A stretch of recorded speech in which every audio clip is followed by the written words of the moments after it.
یہ پچھلے سال کی بات ہے جب میرے کالج کے ایک فٹ بال پلیئر سے میرا ٹکراؤ ہو گیا اور اس نے مجھے ایک مکہ مارا۔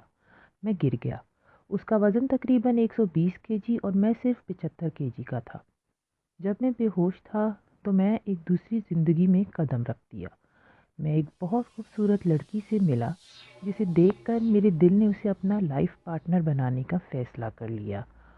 اسے بھی میں بہت پسند آیا اور 2 سال بعد ہم نے شادی کر لی۔ ہماری زندگی بہت ہی خوشحال تھی۔ کچھ عرصے میں ہی ہمارے ہاں بہت پیاری بیٹی پیدا ہوئی۔ میں ایک بہت اچھی جاب کر رہا تھا کہ میری بیوی کو کوئی جاب نہ کرنی پڑے۔ ہماری زندگی میں بہت خوشحالی تھی۔ جب میری بیٹی 2 سال کی ہوئی تو ہمارے ہاں بیٹے کی پیدائش ہوئی۔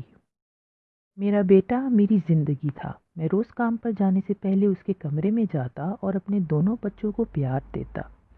ایک دن میں گھر کے ایک صوفے پر بیٹھا تھا کہ میری نظر گھر کے کونے میں پڑے ایک لیمپ کی طرف گئی۔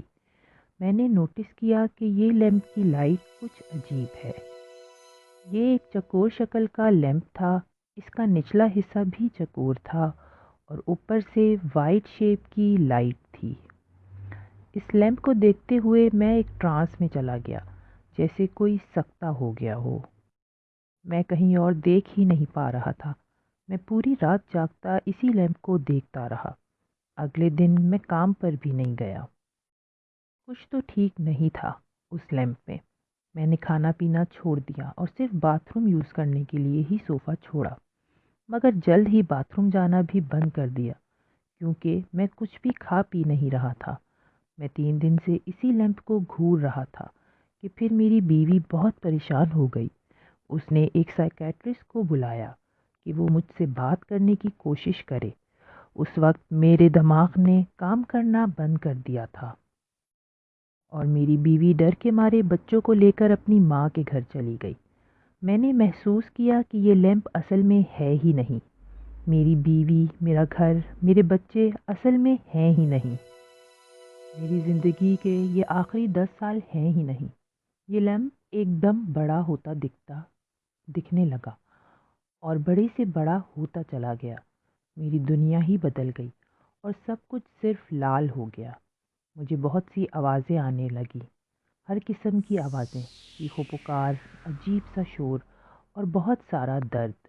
مطلب کہ ایسا درد جو برداشت سے باہر ہو کہ ایک دم میری آنکھ کھلی اور میں سڑک پر پڑا تھا اور خون میرے سر سے نکل رہا تھا۔ بہت سے لوگ میرے آس پاس کھڑے تھے جنہیں میں نہیں جانتا تھا۔ میں بہت کنفیوز تھا۔ پھر پولیس نے مجھے اٹھایا اور ہاسپٹل لے گئی۔ پولیس نے ایمبولینس کا بھی ویٹ نہیں کیا۔ میں پورا سال ڈپریشن میں رہا۔ مجھے اپنے بیوی بچے کھو دینے کا بہت دکھ تھا اور یہ سوچ کہ میں کبھی دوبارہ ان سے نہیں مل پاؤں گا مجھے پاگل کر رہی تھی، حالانکہ میں جانتا تھا کہ وہ اصل میں کبھی تھے ہی نہیں۔ میں اکثر سلیپنگ پلز کا سہارا بھی لیتا تھا اس امید پر کہ شاید میں اپنے بیوی بچوں کو دیکھ سکوں، مگر میں کبھی کامیاب نہیں ہوا۔